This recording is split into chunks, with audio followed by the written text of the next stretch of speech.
Bismillahirrahmanirrahim. Assalamualaikum warahmatullahi wabarakatuh. Asyhadu alla ilaha illallah, asyhadu anna Muhammadar Rasulullah. Allahumma sholli ala sayyidina Muhammad wa ala ali sayyidina Muhammad kama sholaita ala sayyidina Ibrahim wa ala ali sayyidina Ibrahim fil alamina innaka Hamidum Majid. Alhamdulillah kita dapat bersua kembali untuk melanjutkan kajian-kajian kita, ya. Untuk kali ini aku masih belum mood untuk melanjutkan kajian kita tentang sholawat, ya. Insya Allah di hari-hari esok, ya, apakah itu di hari Isnainnya atau Sulasanya, kita lihat aja nanti. Aku mod dan kita kembali melanjutkan tentang sholawat karena itu memang belum selesai, ya. Sebelumnya kita ucapkan terima kasih kepada seluruh saudara kita yang telah mengambil bagian untuk mendukung channel dakwah ini. Semoga dukungannya itu menjadi catatan langit amal soleh untuk mereka dan keluarga. Itu juga untuk kalian, ya, yang telah mendukung channel ini dan telah mendoakan aku. Semoga doa yang baik itu kembali kepada kalian semua, dan semoga kita semua dalam kondisi baik, terhindar dari segala bencana. Karena seperti yang kita tahu, ya, yang sudah tersebar di medsos, aku terima beritanya itu baru kemarin sore pada asar. Itu Semeru, ya, lagi meledak, meletus, lagi marah, lagi apa kita sebutnya. Dan kita doakan semoga saudara-saudara kita yang ada di sana selalu dalam lindungan Gusti Allah Engkang Maha Agung. Ini hujan, ya, hujan. Nanti kalau ada noise, ya, mohon dimaklumi. Di sini hujan terus, makanya masih dingin ini, ya, masih dingin. Jawa Timur kembali terkena bencana. Kalau beberapa waktu yang lalu di daerah kami di Batu dengan banjir bandang, dan sekarang di gini, kalau geografis Gunung Semeru itu ada di Malang bagian selatan, ya. Kalau dari sini ke sana itu sekitar 3 jaman lah, ya. Terus nanti berbagi juga ikut dengan Lumajang, ya. Jadi perbatasan Malang Lumajang. Terus nanti itu bisa juga lebih ke sana lagi, ke timur lagi. Cuman karena apa, ya? Karena hujan mungkin, ya, sehingga debunya tidak sampai sini, atau karena arah angin tidak ke sini, tapi sepertinya karena hujan. Karena pengalaman waktu lalu ketika Gunung Kelut itu meledak, ya, di Kelut itu kan, ya, tapal kuda juga antara Kediri, Blitar, ya, terus nanti Tulungagung, terus Malang yang bagian barat. Kalau sekarang yang mepet dengan Lumajang itu, yang Gunung Semeru itu Malang bagian selatan, ya, bagian barat. Itu dulu kami terkena dampaknya karena memang kebetulan tidak musim hujan dan arah angin bertiup ke sini. Jadi semua kami itu harus ekstra hati-hati. Jadi belum ada perintah pakai masker, kami sudah pakai masker, ya, karena debu begitu gelap menempel di atap rumah dan di dinding-dinding kaca, ya. Dan tempat kami menjadi tempat penanganan para para korban bencana, ya. Jadi di sini rame, 24 jam rame, ya. Karena orang dari mana-mana di sini dihimpun di Batu ini karena terdekat, ya. Yang dianggap aman terdekat tuh Batu. Kalau yang sekarang, ya, seperti tadi mungkin karena hujan atau karena apa. Cuman Semeru ini nggak ada kabar beritanya, nggak ada gejalanya, tiba-tiba meledak gitu saja, ya. Jadi kita sempat kaget juga. Untuk itu mari kita doakan bersama, ya, semoga bencana cepat berakhir dan kita semua selalu dalam lindungannya. Amin amin ya robbal alamin. Bismillahirrahmanirrahim.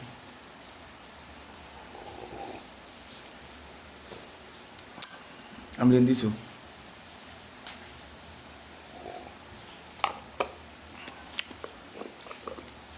Aku kalau ada, ya, bencana itu yang terpikir pertama itu anak-anak kecil, orang tua, ya. Kasihan gitu.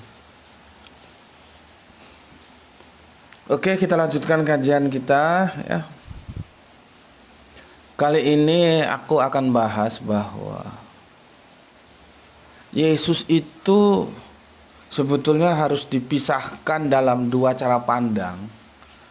Cara pandang historis atau cara pandang teologis. Kalau dari cara pandang teologis itu pun nanti perlu dibagi lagi ya. Itu sebetulnya alkitabiah atau enggak sih gitu loh. Karena kalau kita lihat banyak teman-teman yang menganggap Yesus itu di atas semuanya sehingga superioritasnya itu begitu tinggi ya. Padahal kalau kita tahu enggak juga gitu. Sehingga nanti kalau kita tahu ketika ada sebutan the name of the name atau nama di atas segala nama, itu siapa sebetulnya? Namanya siapa? Apa benar namanya Yesus? Ya. Masalahnya kalau begitu saja menerima apa yang disampaikan dengan bapak-bapak rohani ya, baik itu di sekolah minggu ataupun di sekolah Alkitab, tanpa ada kemauan dari diri sendiri untuk menegakkan pemberdayaan rasionalitasnya, terus kemudian menelitinya ke dalam Alkitab, tentu akhirnya ya menjadi apa ya?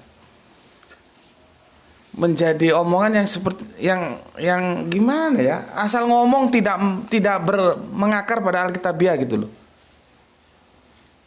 Asal ngomong seperti ini jadi ini dari medsos ini ada bilang begini. Hanya romantismenya aja yang dibilang. Semua tubuh manusia berasal dari tanah, maka harus mati kembali jadi tanah.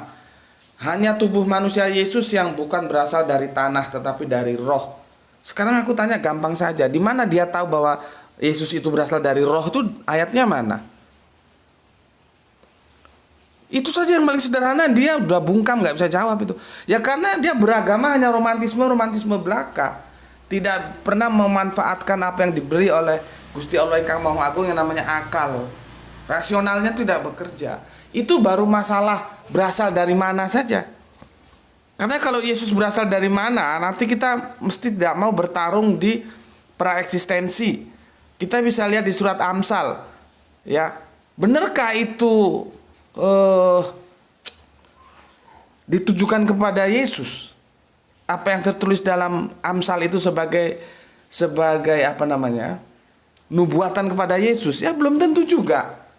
Itu kitabnya orang Israel, perlu diajak duduk bareng orang Israel. Menurut orang-orang Israel yang notabene Yahudi, itu apa kitab Amsal itu tentang seorang anak Allah itu, apa itu tertuju kepada Yesus? Kan belum tentu juga. Baru nanti kita tahu dari mana kok bisa ngomong Yesus itu dari roh itu loh. Orang misalkan aku minta jelaskan rohku ya apa? Roh itu apa roh itu? Itu belum tentu bisa itu. Bismillah. Itu baru yang sederhana. Ya beginilah kalau beragama hanya romantisme belaka tapi rasionalitasnya nggak dibangun. Nggak mau meneliti ke Alkitab, ya. Semua tubuh manusia berasal dari tanah, maka harus mati kembali jadi tanah. Hanya tubuh manusia Yesus yang bukan berasal dari tanah, tetapi dari roh.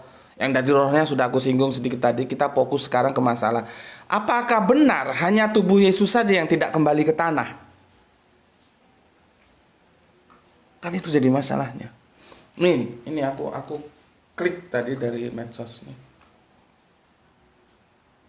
Mbak. Ya gitu, ngomong tanpa ilmu. Jadi sebetulnya superioritas Yesus itu terlepas mukjizat tentunya ya, nabi semua itu punya mukjizat, tapi ada hal-hal yang legend. Dia hanya legenda, ya. Jadi Yesus menjadi super dalam, gimana judul kajian kita ya? Yesus menjadi superioritas karena legenda. Ya. Yesus apa atau gimana? Superioritas Yesus dalam legenda. Gimana yang enak? Yesus ya superioritas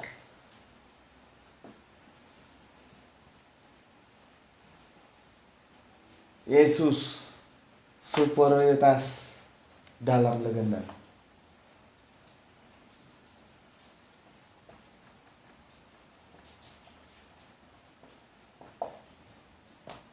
Ya, nanti gini lah ya.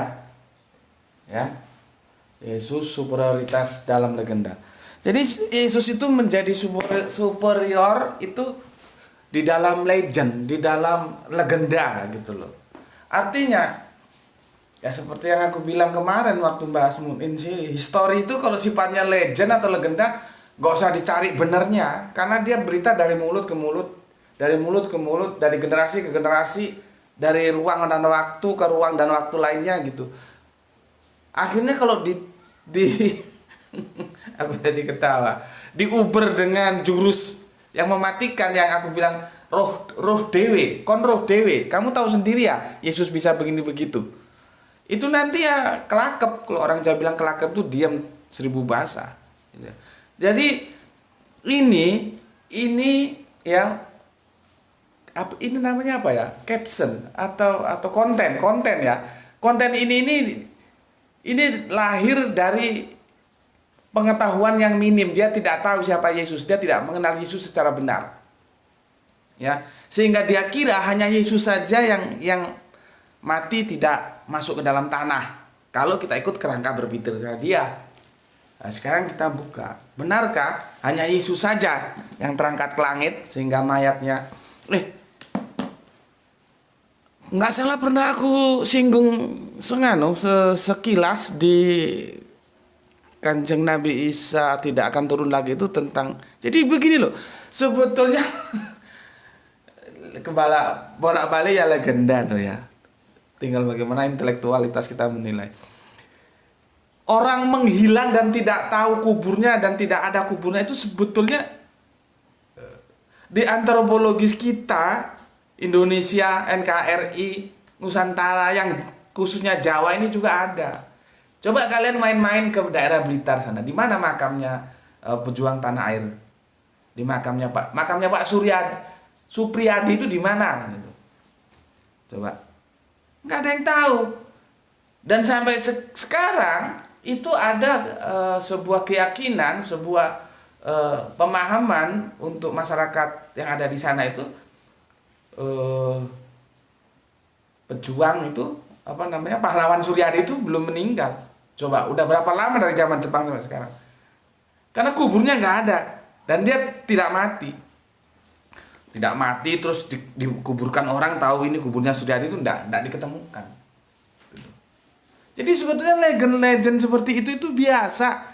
Jangankan kita berbicara dulu yang sains dan teknologi itu belum berkembang ya, sehingga perlu pendekatan-pendekatan lain supaya orang percaya. Jadi sebetulnya ya, mukjizat itu kenapa dulu diperlukan? Karena orang belum hidup dalam era sains dan teknologi. Maka untuk membuktikan bahwa dia nabi, dia harus bisa melakukan sesuatu yang itu di luar kemampuan rata-rata manusia. Itulah yang disebut mukjizat. Tapi seandainya nabi-nabi itu lahir di era di mana sains dan teknologi sekarang ini sudah berkembang, nggak perlu yang namanya mukjizat itu. Kita tinggal lihat aja secara otak rasional kita bekerja, itu ajarannya benar atau salah, melanggar kodrat manusia atau tidak. Kemarin kita sudah bahas tentang fitrah tidak ajarannya itu. Ya. Cuman karena dulu hidup dalam dunia yang belum saintis ya, maka supaya orang percaya, salah satu buktinya bahwa dia itu nabi. Kalau dalam kitab Perjanjian Lama itu biasanya menggunakan tanda-tanda, nah, itu berarti mukjizat. Maka diperlukan orang mukjizat untuk orang itu bisa percaya, oh dia nabi. Apa yang dia bisa lakukan di atas rata-rata kemampuan manusia. Ya, Bismillahirrahmanirrahim. Aku ulangi lagi, cerita-cerita yang legend tuh nggak usah dicari bener salahnya. Kecuali yang historikal. Karena apa? Ya namanya legenda ya seperti itu. Seperti pembela tanah air Pak Supriyadi itu. Di Blitar tuh sekarang mereka tidak meyakini dia mati. Mati kemana kuburnya nggak ada. Kalau dalam perspektif budaya Jawa disebut moksa. Gitu, ya, moksa. Oke, sekarang kita lihat superioritas Yesus dalam legenda, ya. Jadi Yesus maksudnya begini loh. Yesus itu menjadi superioritas itu di dalam legenda ini. Sebetulnya kalau Yesus dikeluarkan dari legenda, dia nggak superior. Ya biasa orang, dia makhluk manusia sama seperti kita. Nanti kelebihannya dia seperti yang bilang tadi, mukjizat, dan itu memang ada mukjizat, ya. Tapi kalau terus dibilang dia tidak pernah apa namanya nih?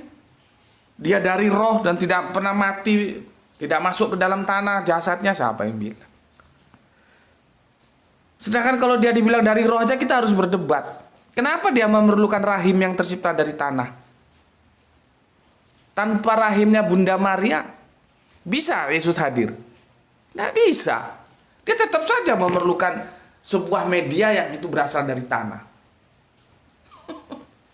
Jadi, aku kadang-kadang kalau baca komennya teman-teman Kristen itu seperti ini tuh, gimana ya dia cara mengenal Yesus dulu, dia tidak memperoleh pendidikan yang benar, yang alkitabiah. Siapa sebetulnya Yesus, sehingga memotret Yesus itu menjadi keliru.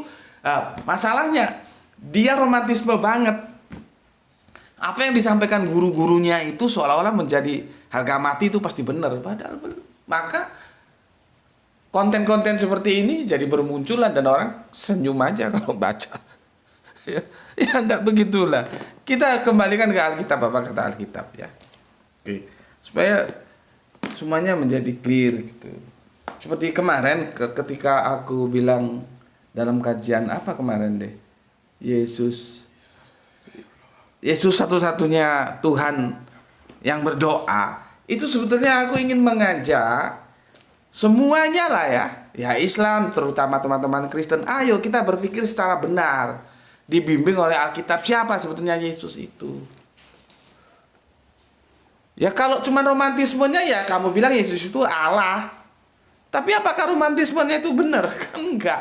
Ada parameter, ada alat ukur. Apa? Al-Quran. Karena nanti Allah itu ya, yang disebut Bapa, itu akan marah kalau ada disebut Allah lain. Orang Allahnya cuma dia, kok ada Allah lain. Begitu juga di negara kita ini. Kalau kamu sebut ada presiden lain di negara kita ini, presiden yang sekarang lagi berkuasa dan itu disahkan secara konstitusi, itu akan marah. Begitu juga orang Allah di semesta jagat raya ini, cuman aku kok ada dibilang lagi Allah lain, yang mana? Namanya Yesus itu Allah. Begitu juga Yesus tidak mau dibilang Allah karena dia memang bukan Allah. Jadi mari kita tempatkan pada proporsinya masing-masing. Begitu cara menghargai. Kalau dia Allah, kita panggil dia Allah. Kalau dia Yesus, kita panggil dia Yesus. Dia manusia, kita panggil dia manusia. Ya, dia pencipta, kita panggil dia pencipta. Jangan tidak bisa menciptakan apa-apa kamu posisikan sebagai pencipta, itu kan jadi kacau. Itu yang aku maksud. Ya gampangnya seperti begitu loh ya. Presiden ya panggil dia presiden kalau dia memang presiden. Kalau dia menteri ya panggil dia sebagai menteri. Jangan menteri kamu kira presiden nanti kamu samakan dengan menteri, kan marah presidennya.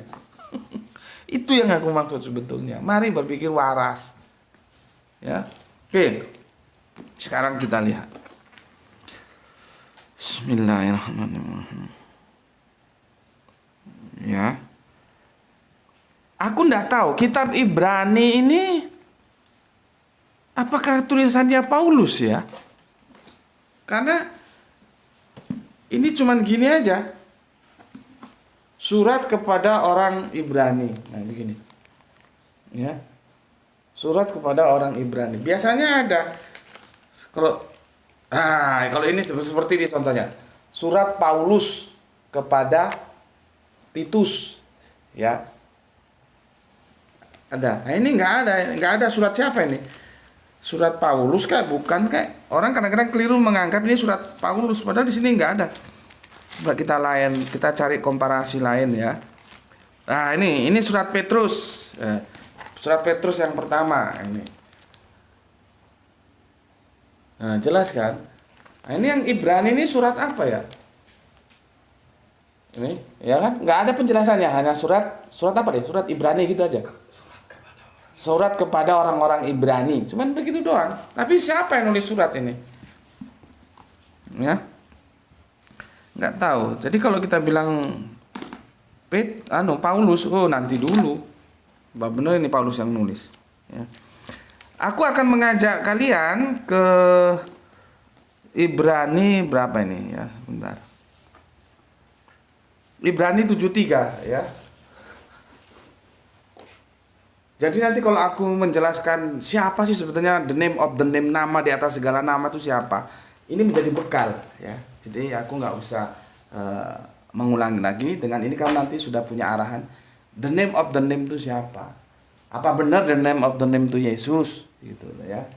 Sekarang buka kitab Ibrani 73.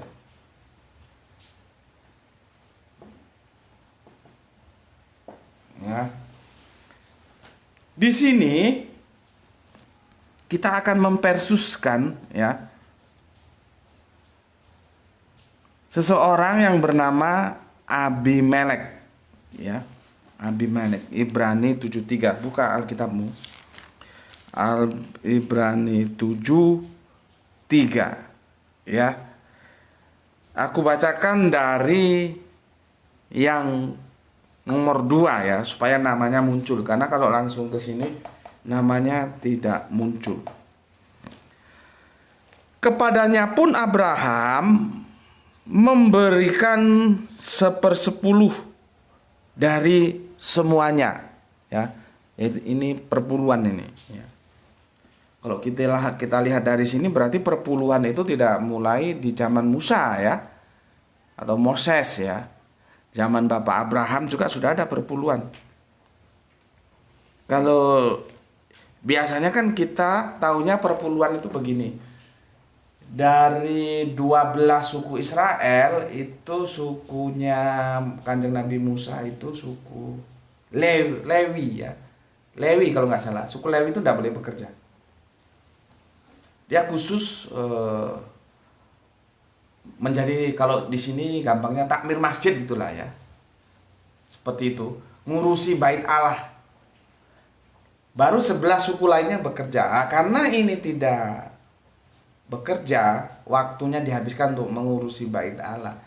Maka yang ke-11 saudaranya itu memberikan masing-masing 1/10 dari apa yang mereka miliki untuk diberikan kepada Lewi ini. Ya. Kompensasinya seperti itu. Makanya disebut perpuluhan itu karena 1/10. Ya. Kalau kita tarik ke belakang, ternyata perpuluhan itu sudah ada sejak zaman Abraham, Bapak Abraham, ketika dia memberikan perpuluhan itu kepada Melkisedek, ya.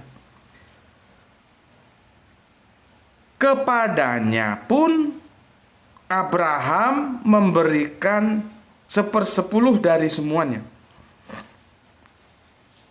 Menurut arti namanya, Melkisedek.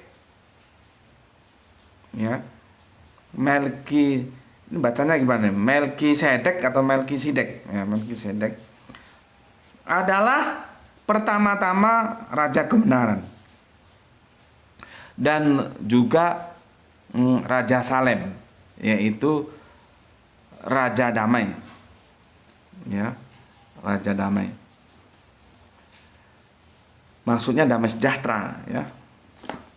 Nah, ini yang kita menuju ke sini. Hebat sekali ini Melkisedek. Ia tidak berbapak, tidak beribu, tidak bersisila, harinya tidak berawal, dan hidupnya tidak berkesudahan. Dan karena ia dijadikan sama dengan anak Allah, ia tetap menjadi imam sampai selama-lamanya. Sekarang pertanyaannya, kalau dia menjadi imam selama-lamanya, Melkisedek itu ada di mana ya? Dan dia itu spektakuler loh. Tidak beribu, tidak bersilsilah. Ya. Harinya tidak berawal dan hidupnya tidak berkesudahan. Berarti dia wal akhiru. Ya. Dan karena ia dijadikan sama dengan anak Allah. Aku mau tanya, anak Allah yang mana? Apakah anak Allah ini mau dirujuk terus menjadi Yesus begitu? Ya. Kalau menjadi Yesus jelas tidak sama dong. Yesus itu beribu. Ya. Sedangkan di sini Melkisedek ia tidak berbapa, tidak beribu. Mau benar dari mana? Ia tidak berselisih, tidak bersilsilah. Yesus bersilsilah. Ya. Harinya tidak berawal dan hidupnya tidak berakhir. Berarti dia wal awalu wal akhiru. Dan karena ia dijadikan sama dengan anak Allah. Sama apanya yang sama? Ia tetap menjadi imam sampai selama-lamanya. Imam di mana? Ya, tapi terlepas dari itu semua, kalau kita persuskan ya, Melkisedek vs Yesus, ini ternyata Melkisedek lebih unggul daripada Yesus. Itu loh, ya. Ini harus diakui. Dia tidak superioritas. Makanya katanya si caption ini tadi, ya. Sebentar. Gimana ini lihatnya deh, supaya mau dibesarin yang ini. Yang ini. Yang ini. Gimana? Ya. Dia bilang apa? Semua tubuh manusia berasal dari tanah, mereka harus mati kembali jadi tanah. Lah buktinya Melkisedek nggak ke tanah kok. Itu loh poin yang mau aku sampaikan. Di samping pro kontra penjelasan-penjelasan yang lain, di ayat ini Melkisedek itu tidak masuk ke dalam tanah, tidak berkesudahan ya. Harinya tidak berawal dan hidupnya tidak berkesudahan. Lihat itu. Lebih hebat lagi, dia tidak berbapa, tidak beribu, tidak bersilsilah. Sopo Melkisedek ini? Makanya aku mencari tahu sebetulnya Ibrani ini siapa sih yang nulis itu? Coba, kalau dengan kriteria tidak bersilsilah, tidak berawal dan hidupnya tidak berkesudahan, terus itu siapa? Memangnya yang membuat langit dan bumi ini punya nama Melkisedek? Atau ini berbahasa dalam bahasa gaya metafora? Ya. Tapi terlepas ayat ini bermasalah, oke lah, lain kali mungkin kita bisa kupas tuntas, kita cari sebetulnya siapa sih nulis Ibrani ini. Tapi setidaknya di sini dibuktikan bahwa Melkisedek juga tidak masuk ke dalam tanah. Berarti kalau hanya Yesus mau disuperioritaskan karena dia tidak masuk ke dalam tanah karena dari roh, omong kosong. Nih. Ya, Alkitab tidak mengatakan begitu. Sekarang kita lihat Ibrani 11:5. Ya. Ibrani 11:5. Penulis kitab Ibrani itu meneguhkan mengenai kebenaran dari si Henokh ini ya. Dia diangkat ke surga. Kita ikuti dulu kerangka berpikirnya penulis Ibrani ya. Oleh Allah tanpa mengalami kematian. Jadi tidak melalui proses mati dulu. Berarti kan hebat Henokh. Kalau Yesus mati dulu, digampari dulu sama Hansip Romawi kan. Meskipun akhirnya bangkit, tapi kan mati dulu. Kalau kita ikuti kerangka berpikir yang ada ini ya. Ini Henokh tanpa mati, ya. Dan tidak ada orang yang menemukan tubuh atau mayatnya karena ia tidak mengalami kematian secara fisik. Sama seperti yang legend yang di saudara-saudara kita di Blitar tadi tentang siapa, who is Supriyadi, ya. Supriyadi, pahlawan peta pembela tanah air itu. Karena kuburnya nggak diketemukan, jasadnya secara fisik mati juga nggak diketemukan, maka mereka bilang itu mukso. Mukso itu ya sudah masuk ke swargo kono lah, gampangannya begitu. Ya. Jadi aku ulangi lagi, kerangka berpikir mukso seperti itu, orang nggak mati tiba-tiba menghilang naik ke surga, itu sebetulnya dalam budaya kita juga ada, jadi bukan sesuatu yang istimewa gitu loh ya. Begini bunyinya ini ya. Apa ini? Ibrani 5. Karena iman, Henok terangkat supaya tidak mengalami kematian. Ia terangkat memperoleh kesaksian bahwa ia berkenan kepada Allah. Terangkat tanpa mati justru. Ya, terangkat. Jadi jasadnya itu nggak masuk ke dalam tanah. Henok, kita VS-kan siapa? Yesus. Ya, ternyata lebih canggih Henok lagi daripada Yesus. Ya,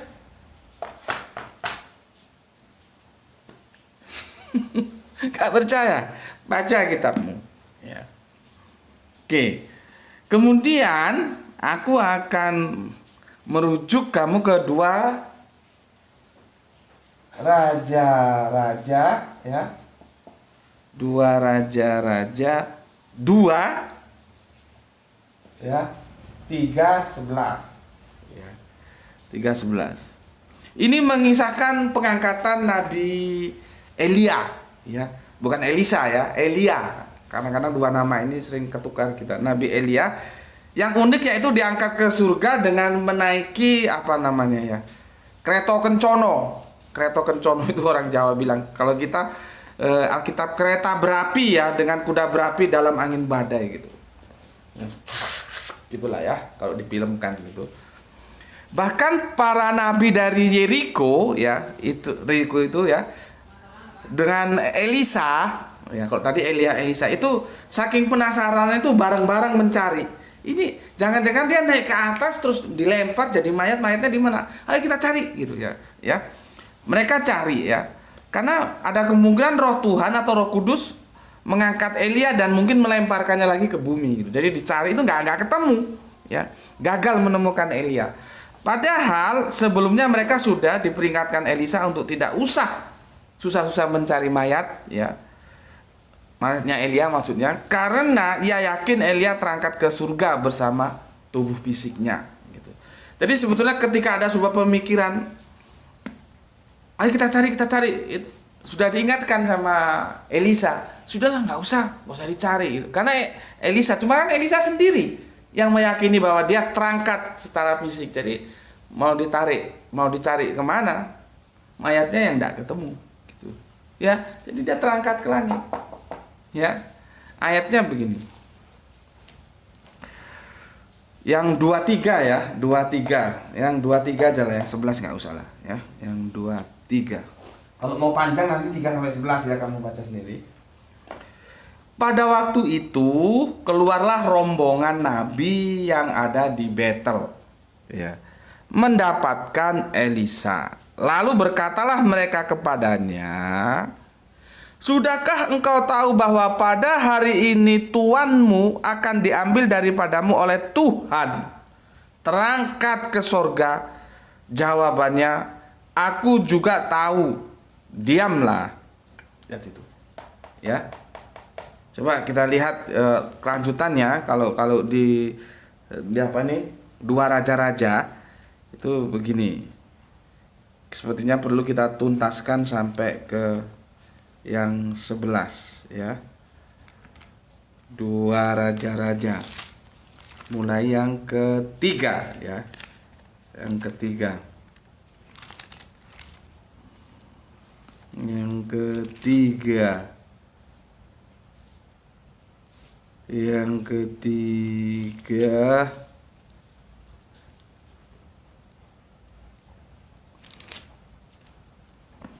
Oke. Terlalu panjang ini ya, terlalu panjang, jadi enggak aku, kau baca sendiri lah ya, dari mulai yang ketiga sampai yang ke-11 ya. 2 3 sampai nanti 11. Ini panjang ceritanya karena ini cerita raja-raja itu kisahnya panjang-panjang ya. Jadi kamu baca sendiri nanti. Jadi intinya dari 2 3 ini kita lihat bahwa si Elia, bukan Elisa ya. Elia kita PS kan Yesus. Ya, ini Elia ini Yesus.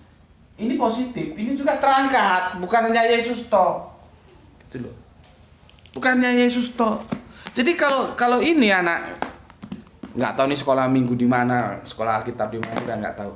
Kalau dia tahu duduk permasalahan ini, dia nggak bikin caption begini di medsos, bikin malu ini. Nampak? Karena apa? Bukan hanya Yesus. Kita versuskan dengan Melkisedek, Melkisedek lebih unggul ternyata. Kita versuskan dengan Henok juga lebih unggul. Kita versuskan Elia juga lebih unggul. Karena ini tanpa proses mati. Kalau Yesus mati dulu. Ya. Jadi gini loh, janganlah memahami Yesus itu dalam legenda. Mesti keliru. Itu legenda yang romantisme, pernyataan seperti itu. Oh, Yesus itu terangkat ke surga, ya. Dia dari roh dari mana? Seolah-olah dia menjadi superioritas. Makanya kita tulis Yesus itu superioritas di dalam legenda, tapi di dalam Alkitab tidak. Gitu loh ya. Dapat kita tambah ini. Yesus superioritas dalam legenda, tidak dalam Alkitab. Ya. Tidak dalam Alkitab. Ya. Paham sekarang?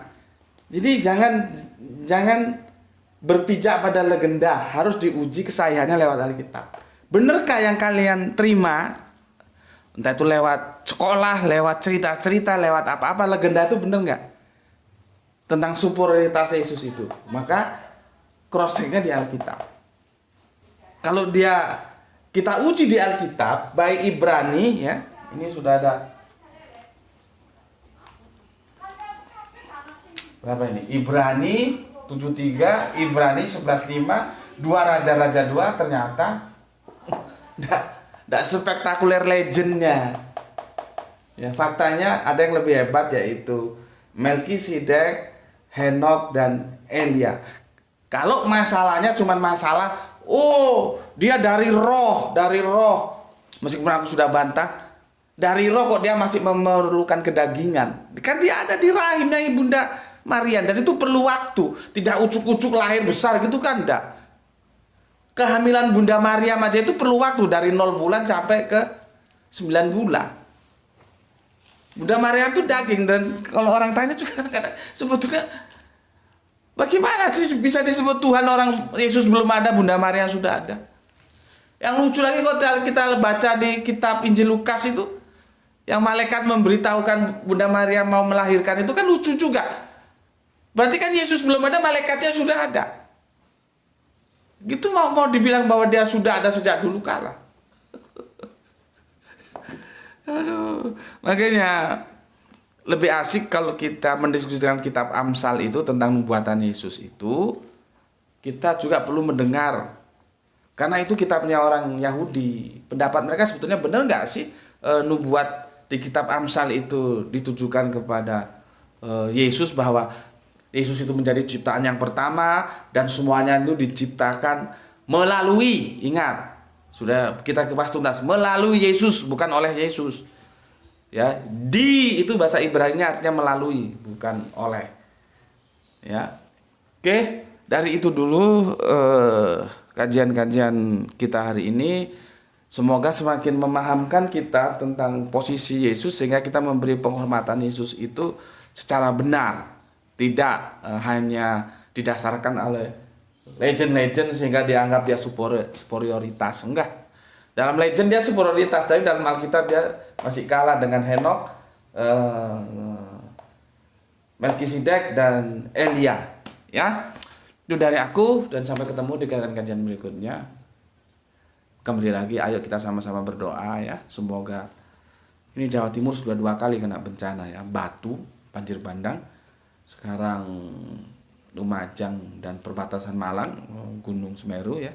Semoga bencana ini segera berakhir. Tentunya kita harus banyak-banyak mendekatkan diri setelah tahu itu ya.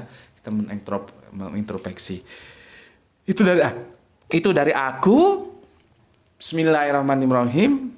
Alhamdulillahirobbilalamin.